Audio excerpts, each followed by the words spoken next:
Iniciando então o nosso estudo de hoje, nós vamos iniciar o estudo do livro Ação e Reação, de André Luiz, autoria espiritual, e a psicografia do nosso querido e saudoso Chico. Lembrando que nós estamos fazendo o estudo sequencial das obras de André Luiz, né? Eu estou com a relação aqui dos livros, então nós começamos com O Nosso Lar, fomos para Os Mensageiros, depois Missionários da Luz, Obreiros da Vida Eterna, No Mundo Maior, Libertação, Entre a Terra e o Céu, Nos Domínios da Mediunidade, e agora nós iniciamos o Ação e Reação, tendo ainda à frente Evolução em Dois Mundos, Mecanismos da Mediunidade, Sexo e Destino, Desobsessão e depois E a Vida Continua. Já olhando para frente, né, Evolução em Dois Mundos e Mecanismo da Mediunidade, a gente vai queimar bastante os neurônios, né, fazer eles trabalharem bastante, né, porque são livros que trazem para nós ali um conteúdo um tanto complexo, um tanto denso nessa relação entre mundo físico e mundo espiritual através da mediunidade, né? Então vamos nos preparando já. Deixa eu ver aqui, só um instantinho. Então vamos lá, o nosso livro então Ação e Reação, ele é um livro que foi publicado 3 anos após o livro Nos Domínios da Mediunidade, né? Foi assim, a carta, por exemplo, de apresentação, a mensagem de apresentação do Chico, aliás de Emmanuel, para o Nos Domínios da Mediunidade, ele foi assinado em Pedro Leopoldo no dia 3 de outubro de 54, e essa outra carta de apresentação, ela veio para nós no dia 1º de janeiro de 57, né? Então, 3 anos depois ali praticamente, né? 3 anos e 2 meses. Então a gente vê André Luiz continuando o seu trabalho, continuando, evoluindo nas suas tarefas, no seu conhecimento sobre o mundo espiritual. Então, muita coisa aqui para a gente observar, não apenas no conteúdo que ele passa, mas no seu próprio desenvolvimento, né? Observando que nós também teremos a oportunidade de passar por cada uma dessas etapas que ele vivenciou.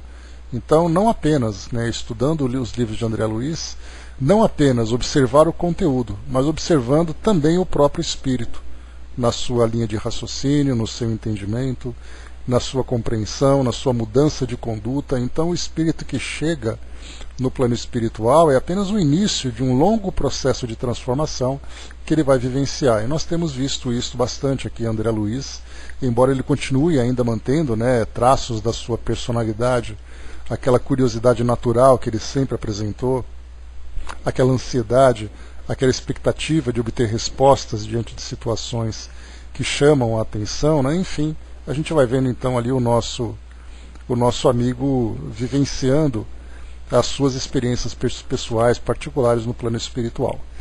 Esse livro ele tem 20 capítulos, né? Nós já vimos ali alguns livros que trazem 40 capítulos, embora sejam 40 capítulos curtos, isso aqui são 20 capítulos. Então nós vamos iniciar com a apresentação intitulada Ante o Centenário, e já vamos emendar no capítulo 1, Luz nas Sombras. Emmanuel diz assim para nós, então, eu estou usando aqui, lembrando a versão digital, né, do livro Ação e Reação, então pode acontecer, né, de encontrar aqui algumas palavras truncadas, né, pelo processo de digitação e tudo mais, mas a gente vai confiando aqui de que tudo vai dar certo. Então, ante o centenário. A 18 de abril de 1857, aliás, 1957, a codificação kardeciana, sob a égide do Cristo de Deus, celebrará o seu primeiro centenário de valiosos serviços à humanidade terrestre, um século de trabalho, de renovação e de luz, né? Então, 18 de abril de 1857, foi a publicação da primeira edição do Livro dos Espíritos. Aqui, Emmanuel traz para nós em 1957, quando então a doutrina completa 100 anos. E nós teremos agora, né, em 2020, 170 anos, né, praticamente ali da publicação. Deixa eu ver, são 100, 2017, 150, 153 anos, 153 anos da publicação do Livro dos Espíritos, né? Então, deixa eu ver aqui, 57. Só um instantinho aqui.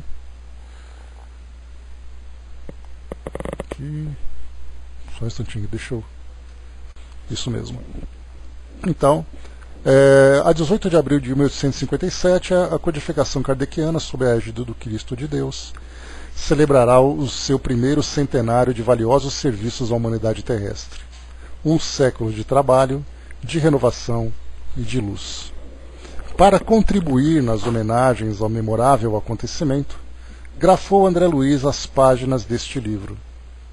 Escrevendo, nosso amigo desvelou uma nesga de regiões inferiores a que se projeta a consciência culpada, além do corpo físico, para definir a importância da existência carnal como sendo o verdadeiro favor da divina misericórdia, a fim de que nos adaptemos ao mecanismo da justiça indefectível. É por isso que entretece os fios de suas considerações com a narrativa das relações entre a esfera dos espíritos encarnados e os círculos de purgação, onde se demoram os companheiros desenfaixados da carne, que se acumpliciaram na delinquência, criando pelos desvarios da própria conduta o inferno exterior, que nada mais é que os reflexos de nós mesmos, quando pelo relaxamento e pela crueldade nos entregamos à prática de ações deprimentes que nos constrangem à temporária segregação nos resultados deploráveis de nossos próprios erros. Von List, eminente criminalista dos tempos modernos, observa que o Estado, em sua expressão de organismo superior, e excetuando-se, como é claro, os grupos criminosos que por vezes transitoriamente o arrastam a funestos abusos do poder, não prescinde da pena a fim de sustentar a ordem jurídica. A necessidade de conservação do próprio Estado justifica a pena. Com essa conclusão, apegam-se quase que totalmente às antigas controvérsias entre as teorias do direito penal, de vez que nesse ou naquele clima de arregimentação política, a tendência a punir é congenial ao homem comum, em face da necessidade de manter, tanto quanto possível, a intangibilidade da ordem no plano coletivo. Esse trecho, então, que Emmanuel apresenta para nós, bom dia, dona Miriam, ele fala da diferença entre a justiça terrena, que se organiza, cria os seus códigos, passa por esse processo de transformação com o objetivo não educativo, como seria o ideal, né? Fazer com que as pessoas que tivessem ali a liberdade privada passassem por um processo de reeducação para que pudessem naturalmente serem reinseridas na sociedade. Mas diferente disso, nós temos que o nosso sistema penal aqui no mundo físico, ele tem o objetivo de castigo, de punição, e não de reeducação. Então é isso que Emmanuel traz para nós aqui. Porque o objetivo é isolar o indivíduo ou aquele grupo que traz um problema, um desequilíbrio para a sociedade, para manter a ordem do Estado, independente do que vá acontecer com aquele indivíduo. Tanto que nós temos então vários sistemas penais, no caso pelo mundo afora, né, como nós já estudamos sobre isso quando vimos a Lei do Progresso. Falávamos então sobre pena de morte, falávamos sobre prisão perpétua, falávamos sobre prisão em trabalhos forçados, falávamos sobre o encarceramento de um indivíduo em graus diferentes, a escola de crime que infelizmente as nossas instituições acabaram se tornando, não apenas aqui no Brasil, mas nós estendemos essa visão para o mundo todo. Então o objetivo é tirar o indivíduo da sociedade e colocá-lo ali afastado, isolá-lo do grupo social para não causar mais nenhum tumulto. Então isso que Emmanuel chama atenção para nós. Mas ele diz assim: André Luiz, contudo, faz-nos sentir que o Espiritismo revela uma concepção de justiça ainda mais ampla. Então não apenas aquela questão de punir o indivíduo, mas vamos então observar de que forma que a justiça divina traz para nós ali o seu mecanismo de reeducação. A criatura não se encontra simplesmente subordinada ao critério dos penólogos do mundo, categorizados à soma de cirurgiões eficientes no tratamento ou na extirpação da gangrena social. Quanto mais esclarecida a criatura, tanto mais responsável, entregue naturalmente aos arestos da própria consciência, na terra ou fora dela, toda vez que se envolve nos espinheiros da culpa.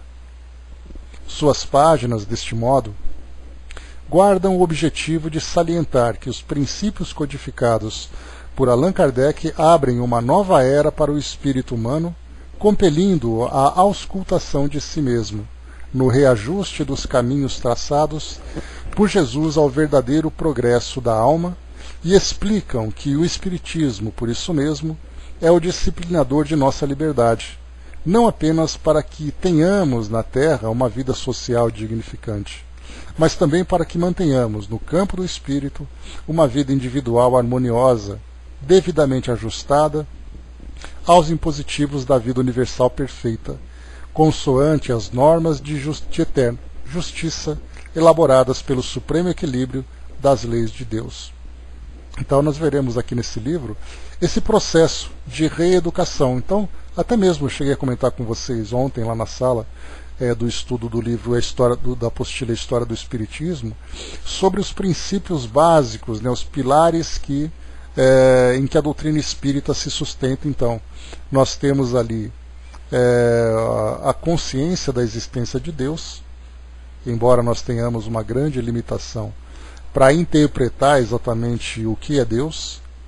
Nós temos ali também a imortalidade do espírito, é um segundo pilar extremamente valioso. Nós temos a reencarnação como parte de um processo educativo desse espírito, onde ele vai se aperfeiçoando gradualmente, existência após existência. Nós temos também a comunicabilidade do mundo espiritual com o mundo físico, através dos recursos da mediunidade, e finalmente nós temos ali a lei de causa e efeito.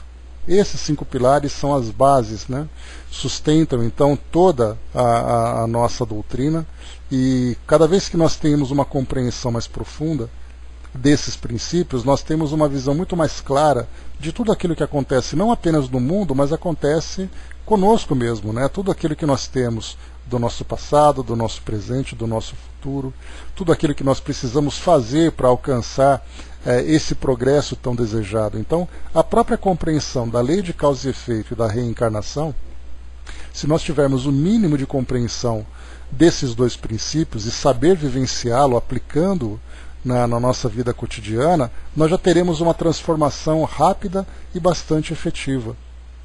Mas pelo fato de nós, como habitantes do planeta, não termos ainda essa compreensão, ainda alimentarmos muitos dogmas, ou simplesmente ignorarmos esses processos, basta a gente lembrar que mais de 90% da população mundial tem alguma crença, é adepto a alguma escola religiosa.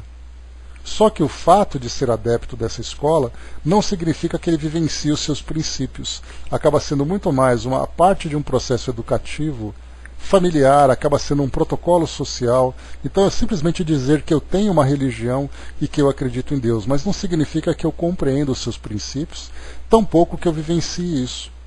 Se isso fosse algo tão simples assim, toda pessoa religiosa vivencia esses princípios na sua máxima expressão, nós não teremos esse problema que nós temos no mundo hoje, com guerras, com desigualdades, com fome, com egoísmo e tudo mais.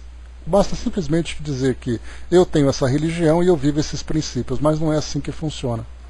Então a doutrina proporciona para nós, através de muitos exemplos, de muitas ilustrações, a aplicação da lei de causa e efeito de um modo imediato, ou seja, a sua decisão vai trazer uma consequência, ou de um modo a médio ou longo prazo. Nesse caso, a longo prazo, nós temos ali as próprias reencarnações que vão trazendo os reflexos daquilo que nós vivemos no passado, reflexos positivos ou negativos. Lembrando que quando nós falamos em lei de causa e efeito, de imediato nós fazemos uma associação com a ideia de punição, com a ideia de erro. E na verdade a lei de causa e efeito, ela é o mesmo mecanismo que vai proporcionar ao espírito o progresso e a felicidade. Porque nós perguntamos, mas o que o espírito fez para ser feliz? Para ser um espírito feliz, para ter avançado nessa escala de progresso. Ele fez ali o trabalho que, como consequência, pela lei de causa, que foram as suas escolhas corretas, e o efeito, que foi a felicidade que ele alcançou, ele acabou então sendo submetido a esse mesmo princípio. Então, quando nós começamos a ter esse entendimento, quando os nossos valores começam a se aprimorar, quando a nossa consciência começa a se ampliar, dando para nós uma visão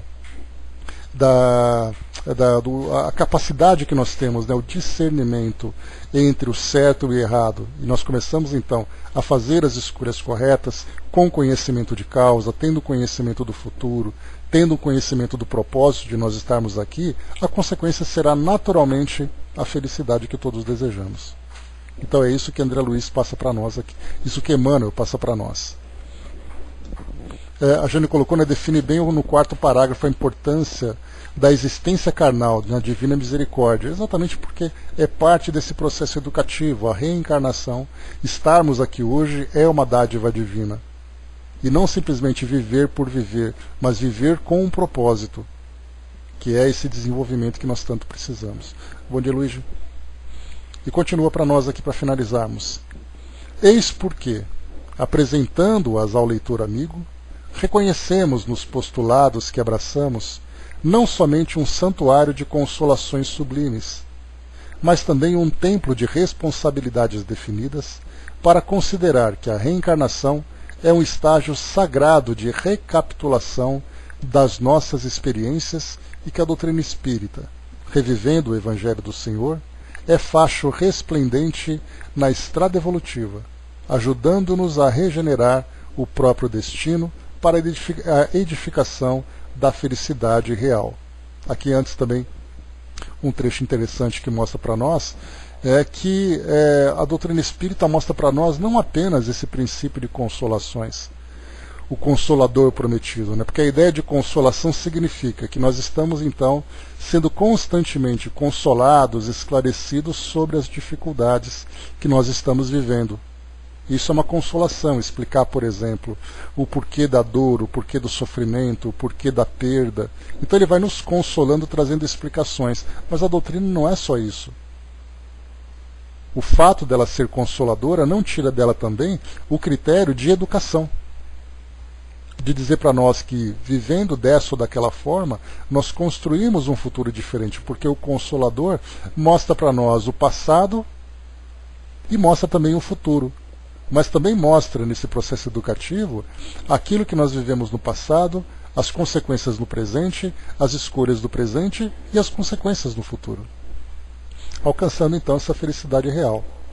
E ele finaliza, em síntese, demonstra-nos o autor que as nossas possibilidades de hoje nos vinculam às sombras de ontem, exigindo-nos trabalho infatigável no bem para a construção do amanhã, sobre as bases redentoras do Cristo, exaltando assim os méritos inestimáveis da obra de Allan Kardec,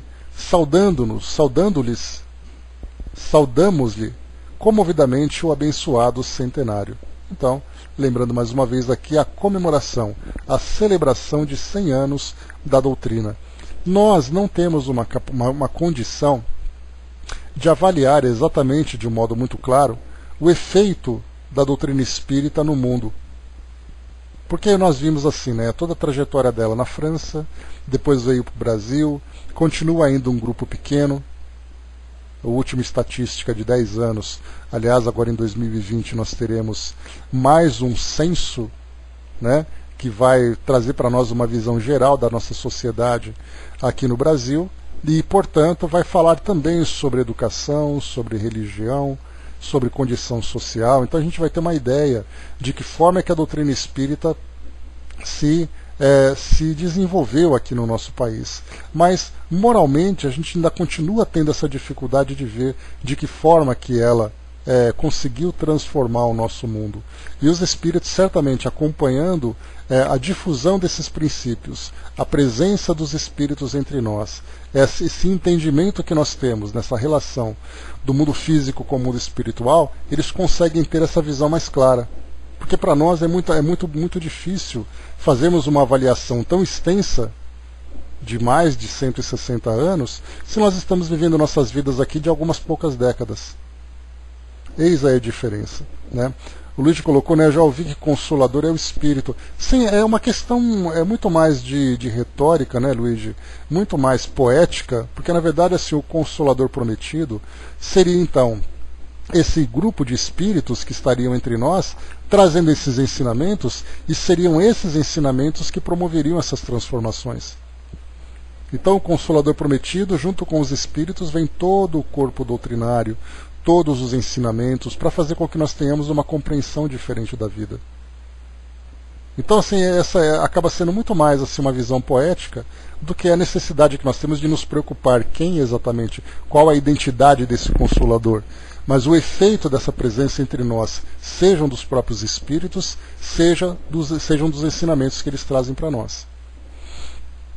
Aí aqui no final, então, Emmanuel assina, em Pedro Leopoldo também, 1º de janeiro de 1957, portanto ali, né, quase 100 anos da publicação do Livro dos Espíritos, né? Há muita confusão nisso. Pois é, a confusão, os espíritos dizem para nós, e eu sempre reforço isso para vocês, que eles dizem assim, que nós temos que nos entender com relação às palavras. Porque enquanto nós ficamos debatendo sobre quem é quem fez o quê, com pequenas definições, né, na verdade a gente tem que analisar o conteúdo todo, né, dos ensinamentos que chegam para nós. E eu já vi assim debates calorosos e fervorosos e também bastante destrutivos entre espíritas que ficam julgando, né, um defendendo uma pequena palavra, outro defendendo uma outra palavra, né? Então, assim, são vários os temas que nós temos em que a gente fica se apegando de um modo muito pequeno, nos esquecendo do conjunto todo. Mas é natural que isso aconteça porque nós temos, né, ainda o nosso orgulho, nós temos ainda ali as nossas verdades, né, e cada um quer impor a sua própria verdade. Só que depois, quando a gente começa a perceber, que é aquilo que eu até comentei ontem, né, no nosso estudo lá na Sala Espiritismo Net Brasil, que reconhecendo que nós somos espíritos imortais, e que nós estamos vivendo uma trajetória milenar de existência, quando a gente para pensar que a gente fica debatendo por coisas tão pequenas, a gente vê o desperdício de tempo e de energia que a gente infelizmente gasta, né? Pois é, imagina como não tem, né? Nós temos ali, por exemplo, o fato de estudarmos hoje obras de André Luiz, para muitos espíritas, isso é um tremendo sacrilégio, porque fora de Kardec não há salvação na visão deles, né? Então são verdades. E cada um defende ali a sua própria verdade, tomado naturalmente por todas as paixões. Eu já comentei com vocês também que talvez um dos elementos, uma das vivências mais intensas que nós temos em relação às paixões é a religião. A religião é capaz de fazer você amar e odiar uma pessoa, pelo fato dela pensar diferente de você.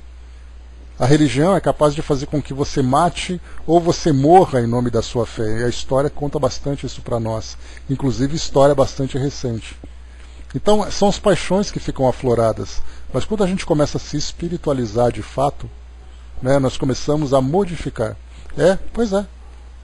Seria ali um espiritismo à moda da casa, né, cada um vivendo as suas próprias crenças, as suas próprias ideias. Mas quando a gente vai estudando, e exatamente esse é o objetivo do nosso estudo, né, que eu procuro sempre trazer para nós uma visão muito mais ampla disso tudo, né, onde existe conhecimento, onde existe aprendizado, nós estaremos lá, sem essa preocupação de barreiras, de restrições, né? Então, quanto mais nós exercitamos essa capacidade de abrir a nossa mente para todo esse conhecimento que se encontra à nossa disposição, muito maior é a nossa tolerância, muito maior é a nossa flexibilidade e a nossa capacidade de entendimento. Então, por isso, o objetivo do estudo é exatamente isso, não para enrijecer cada vez mais as minhas crenças, mas para ampliar cada vez mais a minha visão. E esse é o nosso propósito sempre nos nossos estudos. Feita então aqui essa apresentação, né, ante o centenário, é o título dessa carta de apresentação aqui de Emmanuel, no nosso livro Ação e Reação, primeiro capítulo, Luz nas Sombras. Então vamos a ele então, acompanhando agora André Luiz nessa sua nova jornada, nessa sua nova excursão. Sim, afirmava-nos o instrutor Druso, sabiamente, o estudo da situação espiritual da criatura humana após a morte do corpo não pode ser relegado ao plano secundário. Todas as civilizações que antecederam a glória ocidental, nos tempos modernos, consagraram especial atenção aos problemas de além-túmulo. Então, logo no primeiro parágrafo, um aprendizado para nós. Saber o que acontece com o indivíduo após a morte é algo que não deve ser relegado a segundo plano, não deve ser simplesmente atribuído a um dogma e ao seja que Deus quiser. Porque quando nós pensamos assim, o indivíduo morreu, dentro da visão popular. Se eu acredito que existe alguma coisa além da matéria, eu imagino que esse indivíduo espiritualmente vai para algum lugar. E eu vou dizer, tudo bem, né? Ele vai para o céu, ele vai para o inferno, ele vai para uma colônia espiritual, ele vai para Shangri-La, seja lá para onde ele vá, de acordo com cada crença. Mas a gente se preocupa muito, quando tem essa preocupação, com aquilo que o outro vai vivenciar. E a gente não tem a preocupação da nossa autoconscientização de que nós também faremos parte desse mesmo processo. Qual será o meu destino como espírito imortal após a morte do corpo físico? Então hoje as religiões não têm essa preocupação, ou quando têm, tratam de uma forma muito tratam como uma ameaça, dizendo: você é uma pessoa que vai sofrer, você é uma pessoa que vai para o inferno, você isso, você aquilo. Então, na verdade, nós nos preocupamos muito com o agora, com o presente momento, e nós nos esquecemos do futuro do espírito como um ser imortal. Emmanuel, André Luiz aqui ele traz explicações melhores. Vamos lá. O Egito mantinha incessante intercâmbio com os três passados e ensinava que os mortos sofriam rigoroso julgamento entre Anubis, o gênio com a cabeça de chacal, e Horus, o gênio com a cabeça de gavião, diante de Maat, a deusa da justiça, decidindo se as almas deveriam ascender ao esplendor solar ou se deveriam voltar aos labirintos da provação na própria terra, em corpos deformados e vis. Os hindus admitiam que os desencarnados, conforme as resoluções do juiz dos mortos, subiriam ao paraíso ou desceriam aos precipícios do reino de Varuna, o gênio das águas, para serem insulados em câmaras de tortura, amarrados uns aos outros por serpentes infernais. Os hebreus, gregos, gauleses e romanos sustentavam crenças mais ou menos semelhantes, convictos de que a elevação celeste se reservava aos espíritos retos e bons, puros e nobres, guardando-se os tormentos do inferno para os quantos se rebaixavam na perversidade e no crime, nas regiões de suplício, fora do mundo ou no próprio mundo, através da reencarnação, em formas envelhecidas pela expiação e pelo sofrimento. A conversação fascinava-nos. Hilário e eu, olha Hilário aí como continua como companheiro de André Luiz nesse aprendizado, né? Hilário e eu visitamos a Mansão Paz, notável escola de reajuste de que Druso era o diretor abnegado e amigo. O estabelecimento, situado nas regiões inferiores, era bem uma espécie de Mosteiro São Bernardo, em zona castigada por natureza hostil, com a diferença de que a neve, quase constante em torno do célebre convento encravado nos desfiladeiros entre a Suíça e a Itália, era ali substituída pela sombra espessa, que, naquela hora, se adensava movimentada e terrível ao redor da instituição, como se tocada por ventania incessante. Quando ele fala aqui sobre Mosteiro de São Bernardo, dá para a gente ter uma ideia, para quem assistiu ao filme O Nome da Rosa, que mostra, né, os nossos protagonistas indo para um concílio que vai ter naquele local para avaliar ali algumas mortes misteriosas, e mostra para nós, né, o estilo desse mosteiro, que ficava encravado no meio das montanhas, com neve para todo lado, distante de tudo, né? Então mostrava mais ou menos, fazendo essa comparação, só que isso agora no plano espiritual, não no plano físico.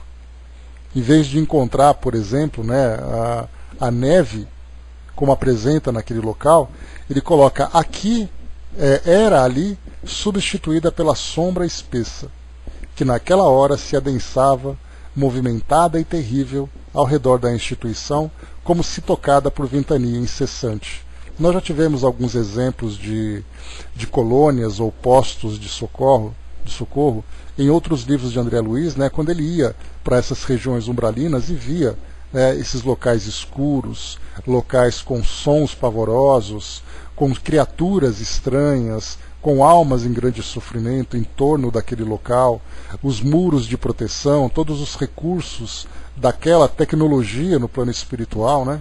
Então aqui, em vez de neve por todo lado, era sombra e aquela ventania incessante. Imagine um cenário como esse, né? Típico de um filme de terror que nós viríamos hoje com facilidade, né, nos nossos cinemas. O pouso acolhedor, que permanece sobre a jurisdição de Nosso Lar, está fundado há mais de 3 séculos, dedicando-se a receber espíritos infelizes ou enfermos, de aprimoramento, decididos a trabalhar pela própria regeneração, criaturas essas que se elevam a colônias de aprimoramento na vida superior ou que retornam à esfera dos homens para a reencarnação retificadora. Então a gente lembra aqui, né, tem uma referência de rodapé, em que quando ele fala sobre a jurisdição de Nosso Lar, ele coloca a cidade espiritual na esfera superior. Então, na verdade, ali, né, um posto avançado de Nosso Lar nessas esferas inferiores, como nós já vimos também nas excursões de André Luiz, em regiões do plano espiritual inferior, né? Então, muitos espíritos que lá se encontravam, nós vimos inclusive no livro Missionários da Luz, se não me engano, quando André Luiz então excursionava em direção aqui ao mundo físico, ele então fez um estágio, né, uma pequena parada num posto de socorro num local como esse.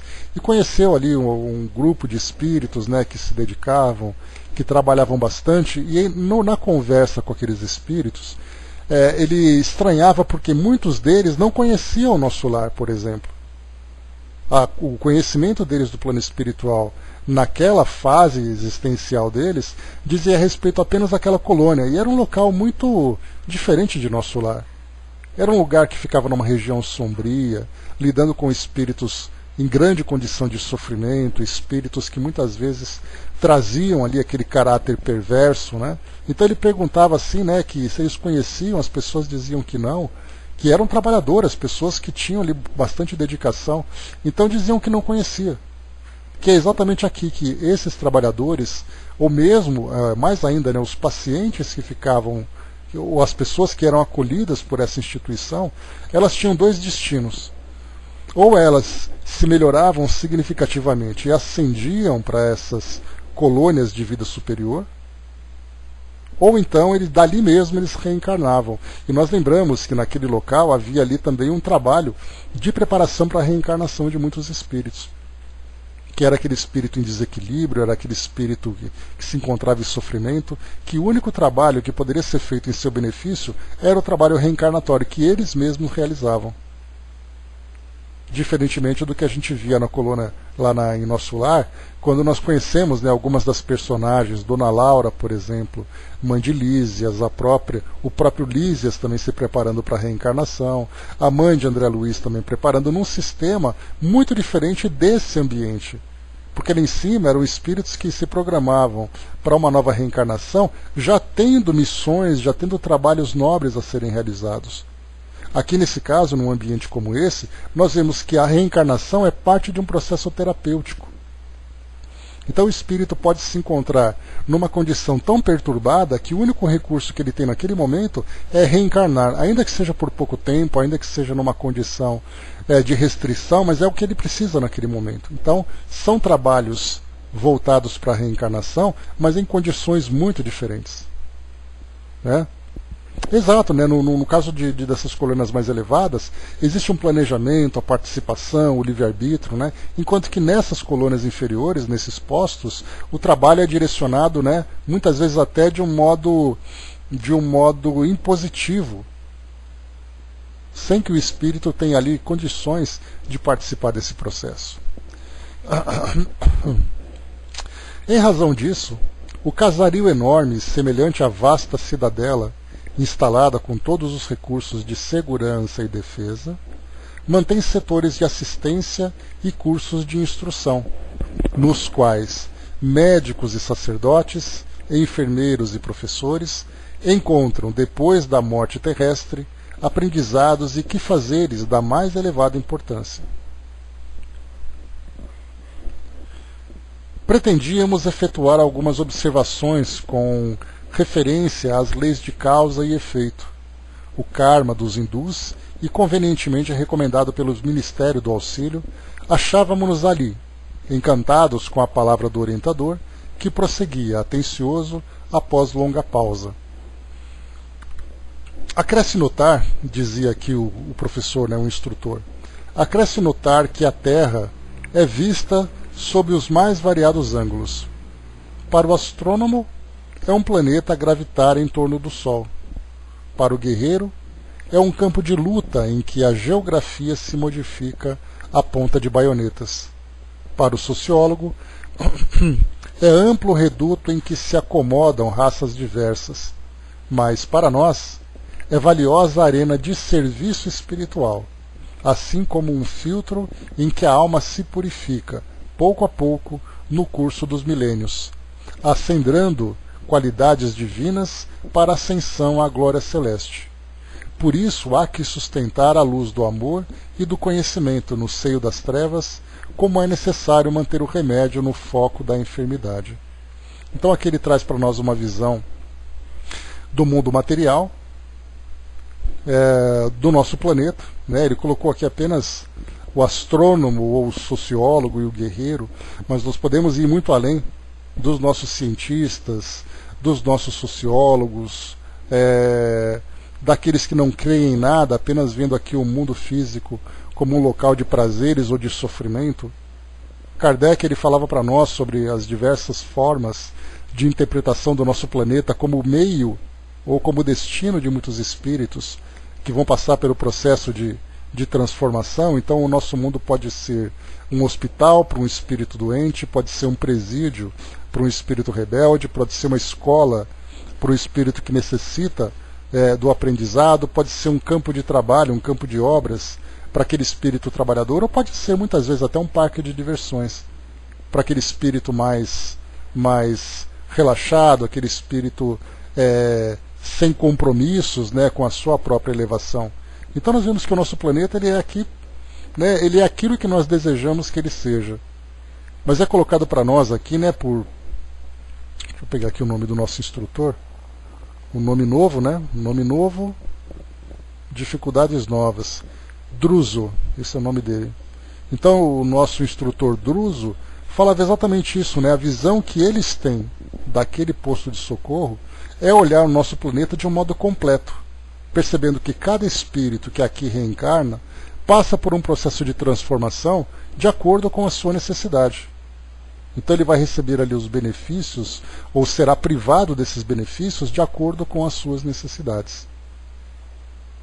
E é por isso que ele coloca, né, que para nós é valiosa a arena de serviço espiritual, assim como um filtro em que a alma se purifica pouco a pouco no curso dos milênios, acendrando qualidades divinas para a ascensão à glória celeste. Então, por isso, há que sustentar a luz do amor e do conhecimento, amor e conhecimento, lembremos disso, no seio das trevas, como é necessário manter o remédio no foco da enfermidade. Enquanto nos entendíamos, reparávamos lá fora, através do material transparente de larga janela, a convulsão da natureza. Aqui é interessante ele colocar material transparente de larga janela. Ele não falou através do vidro, né? Evitando fazer essa comparação, né? Porque nós gostamos muito dessas confusões para criar polêmica, né? Como nós vimos um pouco antes. Então, quando ele coloca material transparente semelhante a um vidro ali, né? Alguma coisa nesse sentido. Então ele via a convulsão da natureza. Ventania ululante, carregando consigo uma substância escura, semelhante à lama aeriforme. Remoinhava com violência em um torvelinho estranho à maneira de treva encaixoeirada. Dá para ter uma ideia do que é isso? Né? Como eu falei, eu até comentei ontem sobre isso, né? Nós temos hoje, nós dessa geração atual, aqui no século XXI, nós temos o privilégio de ter o nosso cinema, né? Onde através de efeitos especiais, através de uma criatividade dos nossos autores, dos nossos produtores, né? Eles então conseguem colocar nas telas cenários semelhantes a esse. Então você olha lá fora e você vê aquela lama aerada, né? Aeriforme, ou seja, é aquela poeira que gosmenta que fica girando em redemoinho lá fora, aquela ventania, aquele cheiro insuportável, aquela turbulência, né, de pequenos tornados, ventanias para todo lado. Então, esse é o cenário que ele descreve fora daquele prédio onde eles se encontram. Parece filme de zumbi, o fim de mundo. Pois é exatamente isso, né? A gente vê que hoje é muito fácil falar dessas descrições de grandes calamidades, né? Ou de hecatombes, né? Que levam ao fim do mundo. A gente vê mais ou menos isso lá também. Mas apenas a título de ilustração, né, que eu passo para vocês. Então a gente pode pegar alguns desses cenários que nós já conhecemos para aplicar aqui nessa descrição que André Luiz traz para nós. E do corpo monstruoso do turbilhão terrível, rostos humanos surgiam em esgares de horror, vociferando maldições e gemidos. Olha só esse cenário, hein? Apareciam de relance, jungidos uns aos outros, como vastas correntes de criaturas agarradas entre si, de hora em perigo, na ânsia instintiva de dominar e sobreviver. Então nós olhamos lá fora, né, seres com aparências horrendas, seres em sofrimento, gritando, agredindo, lamentando, fugindo de medo. Então todo tipo de desespero que nós vamos encontrar nessa população. Druso, tanto quanto nós, contemplou o triste quadro com visível piedade a marear-lhe o semblante. Fixou-nos em silêncio, como a chamar-nos para a reflexão. Parecia dizer-nos quanto lhe doía o trabalho naquela paragem de sofrimento, quando Hilário interrogou: por que não descerrar as portas aos que gritam lá fora? Não é este um posto de salvação? Sim, respondeu o instrutor sensibilizado, mas a salvação só é realmente importante para aqueles que desejam salvar-se. Aí nós já vimos também, né, em descrições anteriores, naquele posto de socorro que André Luiz visitou, não me recordo agora qual é o livro que nós estudamos, mas ele conversava com a diretora daquela instituição. Fatival, bom dia. Ele conversava com a diretora daquela instituição e ele perguntava assim, mas por que não acolhem todas essas pessoas? E a resposta dela era, porque nem todos querem ser acolhidos. Aqueles que pedem ajuda para a colônia, na verdade eles querem simplesmente sair do sofrimento, mas eles não querem se transformar. Se nós atraíssemos para cá todos esses espíritos, viraria um caos aqui dentro, porque esses espíritos continuam ainda com rebeldia, continuam ainda com perversidade. Então poucos aqueles que pediam realmente uma ajuda sincera e recebiam essa ajuda, os outros simplesmente pediam ajuda para que eles parassem de sofrer, mas a causa do sofrimento, que era a consciência, que era ali a sua própria história, isso não seria modificado.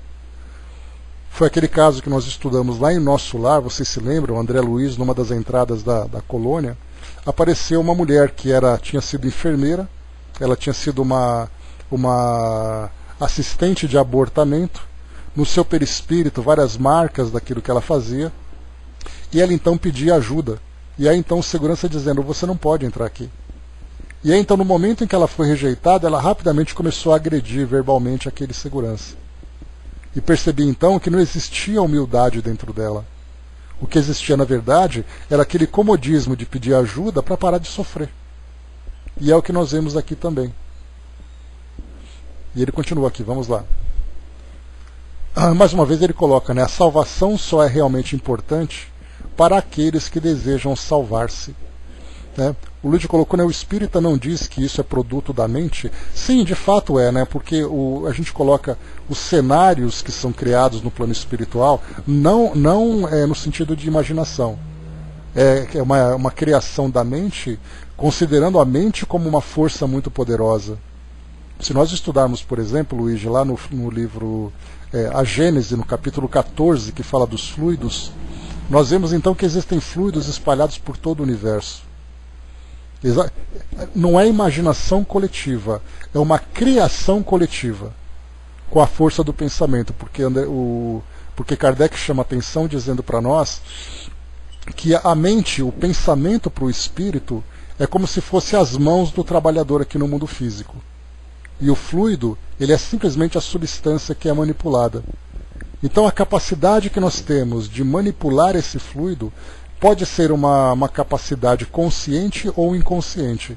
Então eu posso desejar criar alguma coisa, como acontece, por exemplo, nós vimos na introdução de Nosso Lar, dizendo para nós que aquela cidade ela foi criada, aquela colônia, por volta de 1500, e que eram espíritos de altíssima envergadura que criaram aquela cidade e davam sustentação para ela. Então foi uma criação intencional. Por outro lado, nós estudamos também, junto a Kardec, na Revista Espírita, então no livro Céu e Inferno, no livro dos Médiuns, sobre o Laboratório do Mundo Invisível, falando sobre as criações inconscientes. Por exemplo, um espírito desencarna. A aparência que ele vai ter, a vestimenta que ele vai usar, as características do seu corpo, é um resultado daquilo que ele pensa. Então, quando nós chegarmos no plano espiritual, nós teremos a aparência que nós temos hoje, porque a nossa mente está condicionada com essa aparência. E ela vai se modificando conforme a gente vai equilibrando o nosso pensamento. O indivíduo que desencarna, por exemplo, de um acidente, ele chega no plano espiritual com o corpo muitas vezes mutilado. Mas o corpo se encontra mutilado porque o pensamento criou para ele aquela realidade. E é uma realidade palpável, que ele pode modificar a partir do momento em que ele muda a qualidade do seu pensamento. Né? É uma criação de fato. Agora nós temos também, naturalmente, aquilo que o espírito cria como a sua própria ilusão. Né? Nós falamos aqui daquela criação mental que existe no ambiente onde eles se encontram, ou aquela criação que ele cria para si próprio. Agora nós temos situações onde nós vimos também numa das viagens de André Luiz, eu acho que em Os Mensageiros ele fala sobre isso. Ele comenta, chegando numa coluna espiritual, vindo aqui em direção ao nosso planeta, né, a Terra, aqui ao mundo físico, né, ele chega num local onde existem milhares de espíritos adormecidos. Era um ambiente, uma colônia, em que espíritos que desencarnaram, mas estavam muito ligados ainda ao mundo físico, ficavam acolhidos naquele local. E aí então ele foi orientado, né, não lembro se era Alexandre, que era um instrutor espiritual, para que ele entrasse na mente de uma das pessoas ou das pessoas que estavam ali. E aí tinha uma senhora que ela tinha assim um sono muito agitado, e aí então ele, concentrando na mente dela, ele foi capaz de ver aquilo, de assistir aquilo que ela criava dentro da sua própria mente. Então ela revivia um assassinato que ela praticou do marido que tinha traído, alguma coisa assim. Então nós temos aquela realidade que acaba se exteriorizando na manipulação dos fluidos, criando realmente elementos, objetos, estruturas, como nós temos também a nossa própria criação interna, né, a criação mental, que nesse caso é uma ilusão que nós produzimos, mas é uma ilusão que se torna tão real que faz com que o indivíduo sofra. Mas basta ele parar de pensar naquilo que ele volta ao normal. Então no plano espiritual, né, por exemplo, né, essa ideia da consequência do espírito, né, no corpo do espírito, é uma consequência daquilo que ele pensa. Tanto que, como eu já falei para vocês, existe no plano espiritual, né, uma legião de terapeutas Porque o principal trabalho que é feito no plano espiritual, na recepção dos espíritos que desencarnam, é um trabalho psicológico, é um trabalho psicoterapêutico, para fazer com que nós nos entendamos como espíritos imortais, que nós nos entendamos que nós não estamos ligados mais à matéria, principalmente nesse caso dos suicidas. Né? Então, como nós vemos, né, é uma realidade que nós temos o poder da mente no plano espiritual. A diferença do que nós vivemos aqui no mundo físico e daquilo que se vive no plano espiritual é a matéria mais densa. Então, embora nós não consigamos manipular a matéria hoje, nós sabemos que com o passar do tempo, as energias que nós concentramos e a manipulação do nosso perispírito acaba criando uma somatização. Ou seja, quantas doenças do corpo físico são resultado daquilo que o indivíduo pensa. Então os espíritos insistem em falar para nós que a saúde do corpo físico, ela depende da nossa saúde mental. Então muitas vezes são cânceres, são desequilíbrios metabólicos, são doenças diversas que vão surgindo, porque o indivíduo passa tanto tempo da sua vida concentrado naquele desequilíbrio, que isso acaba se tornando para ele uma realidade. Então a mente, ela tem um poder muito grande, mas nós aqui na matéria, pelo fato de não vermos isso acontecendo de um modo claro, nós acabamos então não apenas subestimando o poder da mente, mas nós acabamos ignorando totalmente o seu poder. Mas no plano espiritual não é assim. Porque a matéria no plano espiritual é uma matéria muito sutil e ela é manipulável. Então, queira o espírito ou não queira, a força do seu pensamento é capaz de criar. E isso é em torno dele. Então nós vemos nesses ambientes tão tumultuados, como é o caso, por exemplo, desse ambiente exterior a essa colônia, o resultado daquele pensamento coletivo. Então são pensamentos desalinhados, são pensamentos perturbados, que acaba gerando essa perturbação através da manipulação desses fluidos. Então, mais uma vez, nós temos até, né, nesses filmes de ficção, onde nós encontramos esses super-heróis que têm poderes mentais, que nós vemos o que eles são capazes de fazer com a matéria em volta deles. Usando essa mesma analogia, nós vemos no plano espiritual algo muito simples, que é simplesmente a mente manipulando fluidos.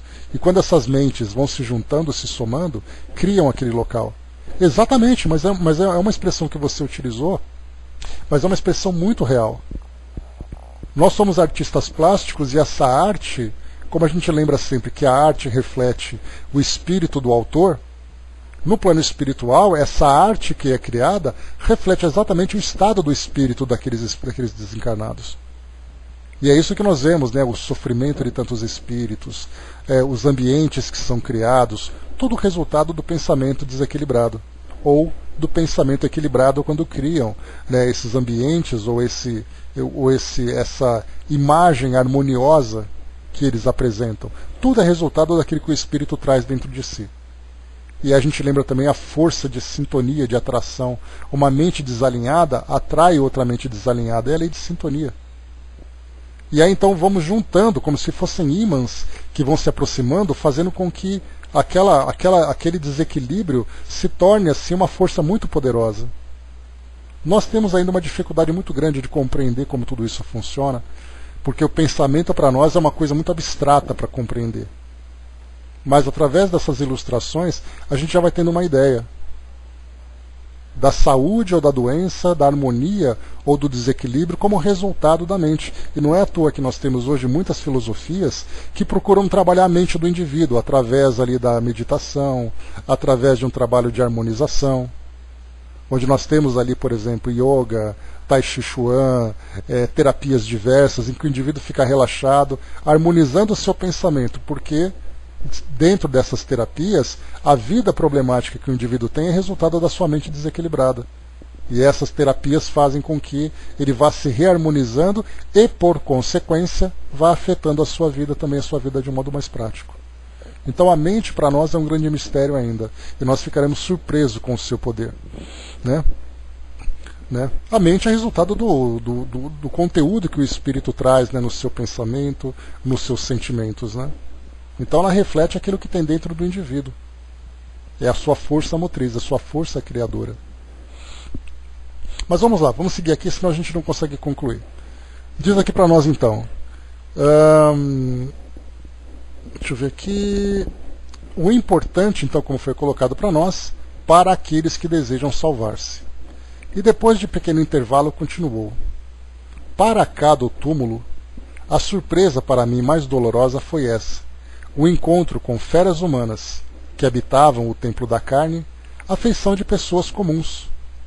Se acolhidas aqui sem a necessária preparação, atacar-nos-iam de pronto, arrasando-nos o Instituto de Assistência Pacífica. E não podemos esquecer que a ordem é a base da caridade. Então nós lembramos, né, que, inclusive já foi dito outras vezes, que muitas vezes a aparência física de um indivíduo não reflete a sua realidade espiritual. Que até mesmo, né, muitos indivíduos que têm uma aparência normal aqui entre nós, em desdobramento espiritual, mostram uma aparência de feras. Dessas feras humanas, né, dessas bestas humanas. Tamanha a sua ferocidade, tamanho o desequilíbrio que eles apresentam, mas fisicamente o corpo físico vai seguindo a sua genética. Apesar da explicação firme e serena, concentrava-se Druso no painel exterior, tal a compaixão a desenhar-se-lhe na face. Logo após, recompondo a expressão fisionômica, o instrutor aduziu: somos hoje defrontados por grande tempestade magnética, e muitos caminheiros das legiões inferiores são arrebatados pelo furacão como folhas secas no vendaval. E guardam consciência disso? Indagou o Hilário perplexo. Raros deles. As criaturas que se mantêm assim desabrigadas, depois do túmulo, são aquelas que não se acomodam com o refúgio moral de qualquer princípio nobre. Trazem o íntimo turbilhonado e tenebroso, qual a própria tormenta, em razão dos pensamentos desgovernados e cruéis de que se nutrem. Então, olha só, o íntimo turbilhonado e tenebroso, como a própria tormenta, né, aquele próprio evento que acontecia ali exteriormente, em razão dos pensamentos desgovernados e cruéis de que se nutrem. Odeiam e aniquilam, mordem e ferem. Alojá-los de imediato nos santuários de socorro, aqui estabelecidos, será o mesmo que asilar tigres desarvorados entre fiéis que oram num templo. Olha só que comparação interessante ele trouxe para nós. Né? Estoril, bom dia. Então ele coloca para nós, né, tigres dentro de um templo religioso. Seria ali uma carnificina. A mesma coisa aconteceria com esses espíritos tão perturbados, tão odiosos ainda, dentro de uma colônia de socorro. Enquanto eles não apresentarem um real e sincero desejo de serem atendidos, eles ficarão então à própria sorte. Que é o que nós encontramos hoje, né? Só para a gente fazer uma comparação, quando nós pegamos uma grande cidade como São Paulo, e nós temos aqui, por exemplo, locais de concentração de drogados, né, como é, de dependentes químicos, né, como é o caso de Cracolândias, né, que são criadas aí pela cidade afora, nós encontramos ali muitos espíritos que simplesmente não desejam sair daquela condição. E se você pegasse um espírito daquele contra a vontade, ou apenas de uma vontade superficial e colocá-lo dentro de uma instituição, ele traria muito mais problema do que solução, porque ele não quer de fato a transformação. Na verdade, a gente até poderia dizer que ele quer a ajuda, mas ele não quer o esforço para a transformação, já que a gente lembra sempre que há a necessidade de um esforço íntimo e pessoal e intransferível de cada uma dessas pessoas. Mas conservam-se interminavelmente nesse terrível desajuste? Insistiu meu companheiro agoniado. O orientador tentou sorrir e respondeu: isso não. Semelhante face de inconsciência e desvario passa também como tempestade. Embora a crise por vezes persevere por muitos anos, batida pelo temporal das provações que lhe impõe a dor de fora para dentro, refunde-se a alma pouco a pouco, tranquilizando-se para abraçar, por fim, as responsabilidades que criou para si mesma. Então nós vimos ali que o processo inicial começa pela conscientização do indivíduo de aceitar ali as responsabilidades, de assumir as próprias culpas. Somente a partir dali é que ele vai começar a promover essa transformação. Sem esse arrependimento, de o espírito se reconhecer como causa das dores que ele mesmo criou para si, ele vai continuar vivendo então essa ilusão. A Jane colocou, né, dúvidas demais, né? Quando se lesa o perispírito, né, é difícil. O arrependimento, conscientização, qual é o momento, né? A gente lembra sempre, né, Jane, que a mente ela tem uma capacidade de manipular o perispírito com muita facilidade. Nesse caso dos espíritos desencarnados, o perispírito ele rapidamente assume aquela posição mental. Por isso que eu comentei que um grande trabalho que é feito pelos espíritos é um trabalho psicoterapêutico, para que o espírito possa se reconhecer como uma centelha divina, como se reconhecer como um ser imortal, que todo o sofrimento que se reflete no seu perispírito é resultado do seu pensamento. Então, o tempo que cada espírito leva para essa regeneração é um tempo muito específico, um tempo muito particular. Quanto mais rebelde, quanto mais resistente é o espírito, mais duradoura será para ele, serão para ele essas marcas no seu perispírito. Conforme ele vai se transformando, ele vai se modificando mentalmente, entrando em sintonia com essa harmonia universal, mais rápido chega para ele essa mudança, esse equilíbrio tão necessário. Então, essa lesão para ele começa com arrependimento? Começa porque ele acaba mudando a sua postura íntima para receber essa assistência. Mas o tempo que cada espírito leva, desde o momento do seu arrependimento até o momento em que ele entra plenamente em sintonia com essa harmonia universal, é um tempo muito prolongado. Não é simplesmente o fato dele assumir a própria culpa. Existe um longo processo de transformação, inclusive, né, a gente lembra que inclui também a própria reencarnação como parte de um processo terapêutico. Nós chegamos a ver em outras obras de André Luiz, mostrando que a reencarnação compulsória acaba sendo recurso terapêutico para espíritos que não conseguem sair daquela monoideia, como lembra de Joana de Ângeles, né? Aquela concentração em que ele se encontra. Porque o fato dele se arrepender, a gente lembra que do arrependimento chega a culpa. E a culpa é uma força extremamente destrutiva quando o espírito não tem a capacidade de se auto-perdoar. Quando ele diz assim, eu estou arrependido de fazer aquilo, oh meu Deus, eu não mereço viver, eu mereço ser castigado para sempre, porque aí depois vem a culpa. Então por isso que nós temos sempre do plano espiritual orientações a respeito do perdão, no sentido de fazer com que as pessoas se afinem novamente, né, ou se reafinizem dentro daquele amor universal, ou mesmo do auto-perdão, que essa é a parte mais difícil.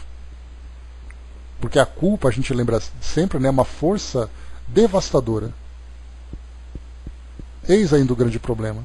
Né? Mesmo tentando se arrepender, ainda encarnado existe uma lesão, existe, porque tanto é assim que o espírito, quando ele reencarna como parte desse processo terapêutico, o seu corpo físico pode servir como mata-borrão para diminuir ali o efeito do sofrimento que ele tem, mas há situações em que o espírito demora várias encarnações como parte de um processo terapêutico, porque nós não conhecemos qual é exatamente o grau de culpa que os espíritos têm.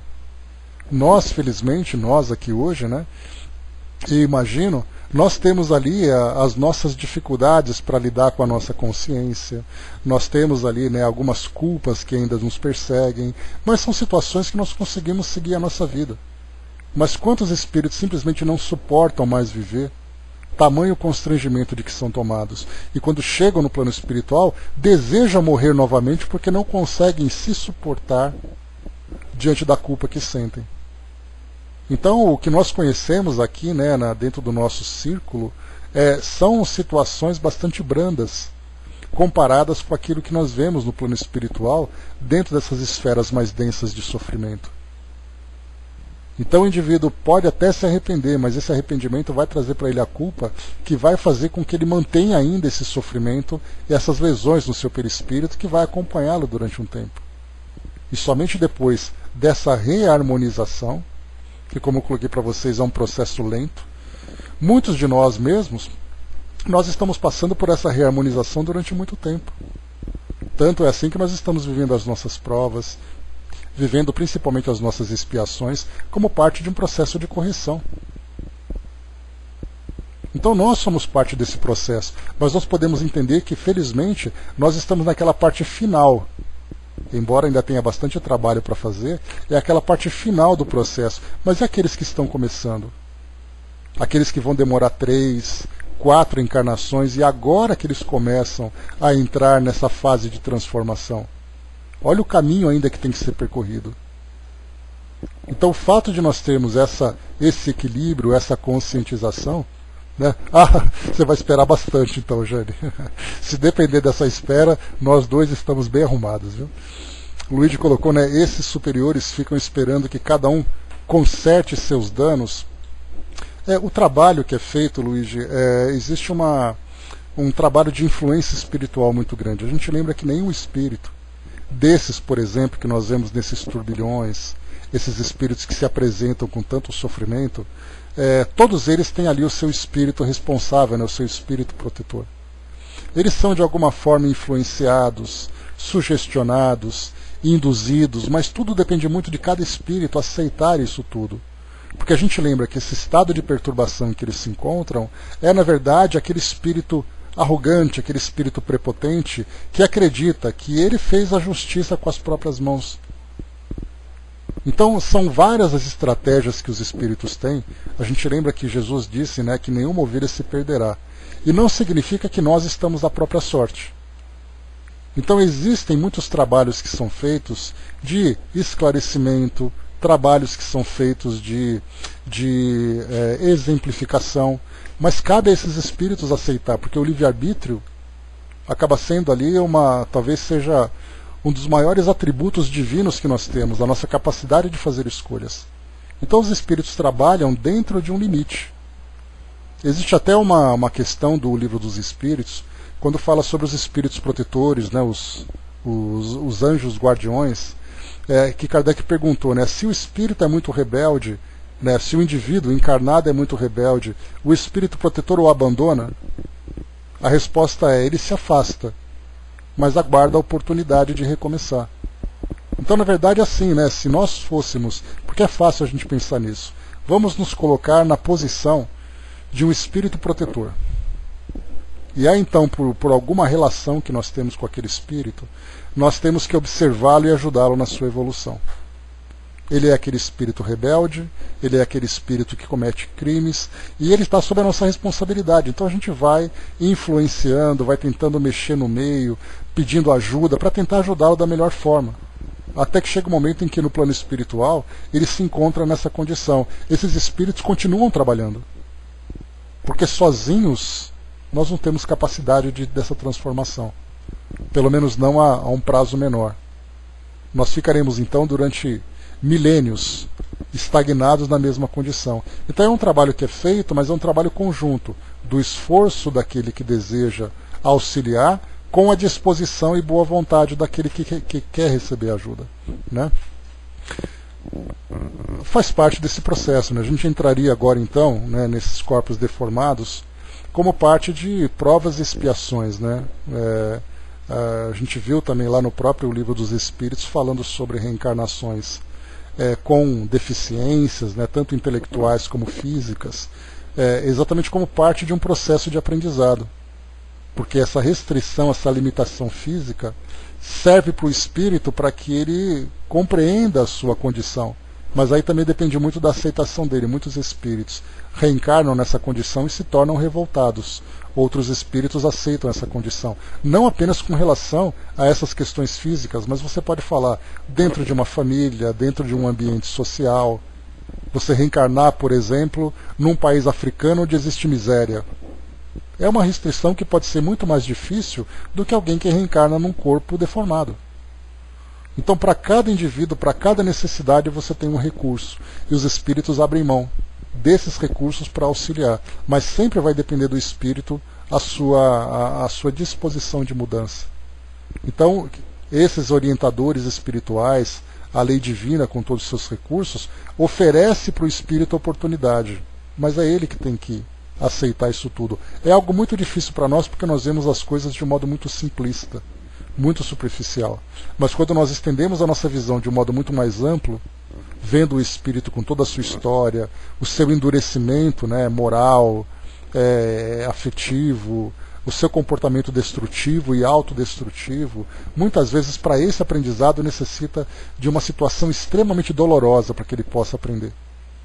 Então cada local, cada espírito vai tendo ali o seu momento, né? A Miriam colocou, né, o dano antes de tudo é em relação à lei divina, sim. Né, o fato dele infringir essa lei divina, ele cria um desequilíbrio para si mesmo, e esse desequilíbrio vai ter que ser trabalhado para voltar à harmonia original. E aí então cada espírito tem o seu tempo, cada espírito tem os seus recursos. Deixa eu avançar um pouquinho mais aqui, só um instantinho, deixa eu ver o que falta.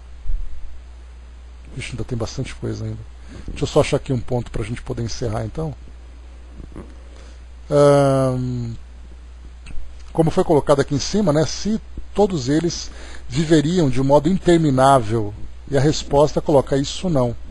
Semelhante face de inconsciência e desvario passa também com a tempestade, ou seja, é temporário, mas esse temporário, né, dentro do nosso ponto de vista, é muito diferente do ponto de vista do espírito. Embora a crise, por vezes, persevere por muitos anos. Batida pelo temporal das provações que lhe impõe, a dor de fora para dentro, e é exatamente ali, né, quando você fala de provações de fora para dentro, é exatamente a provação de você viver num local com certas condições, com um certo ambiente, aquilo tudo para você é muito agressivo, e vai fazendo com que você comece então a absorver o aprendizado através dessas dores para que você possa se transformar intimamente.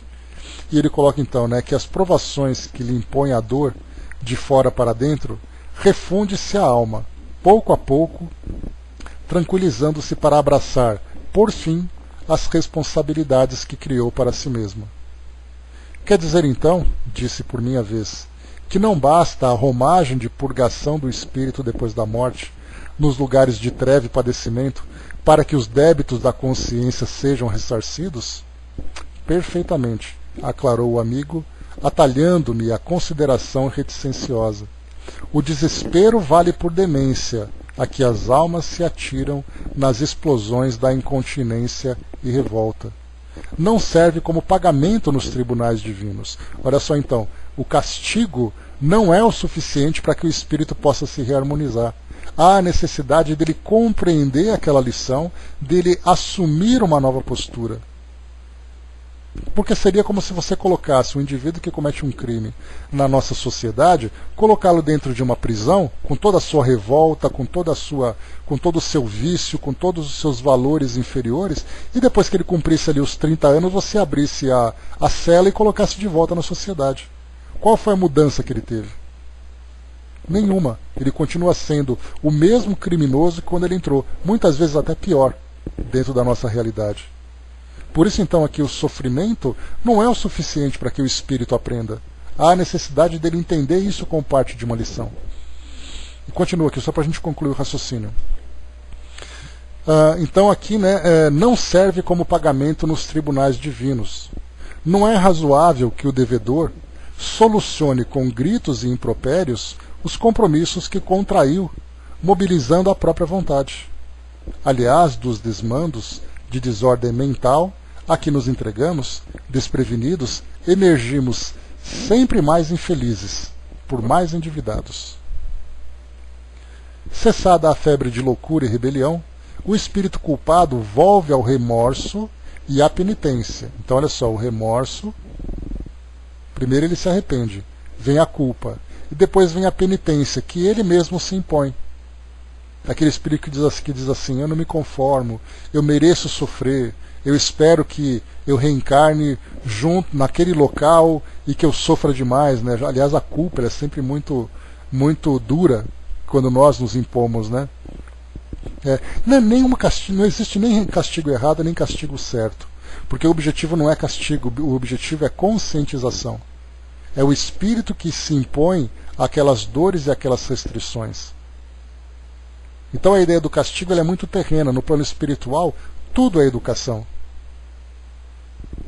E ele diz assim, então, cessada a febre da loucura e rebelião, o espírito culpado volve ao remorso e à penitência.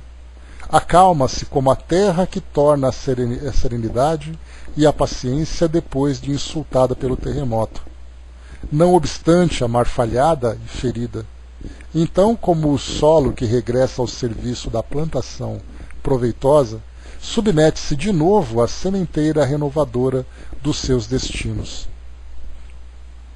A atormentada experiência baixara sobre nós, aliás, a atormentada expectação baixara sobre nós quando Hilário considerou: ah, se as almas encarnadas pudessem morrer no corpo, alguns dias por ano, não à maneira do sono físico em que se refazem, mas com plena consciência da vida que as espera.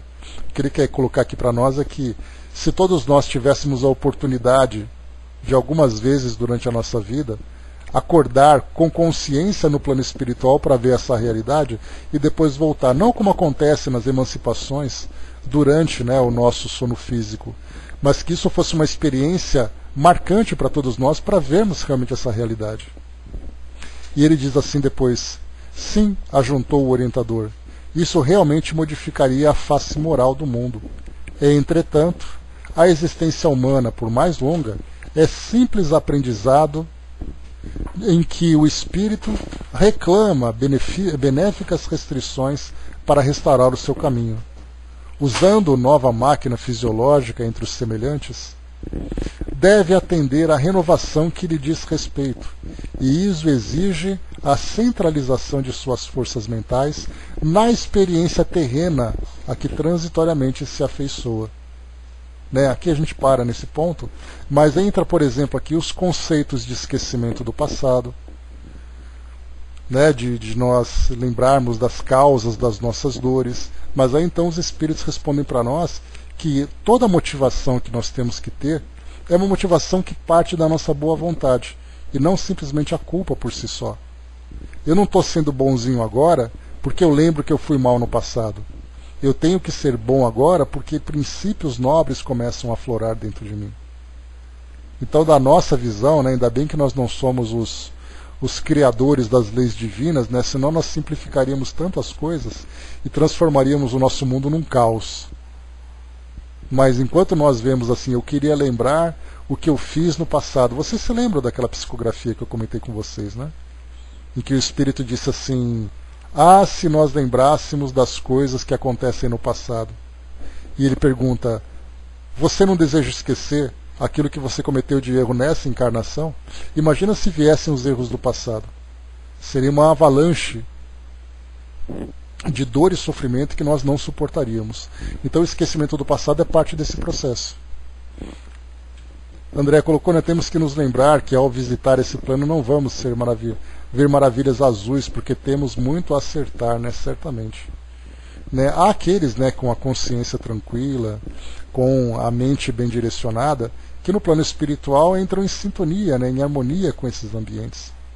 Mas a grande maioria de nós aqui encarnados, infelizmente, ainda vive nessas faixas bastante dolorosas.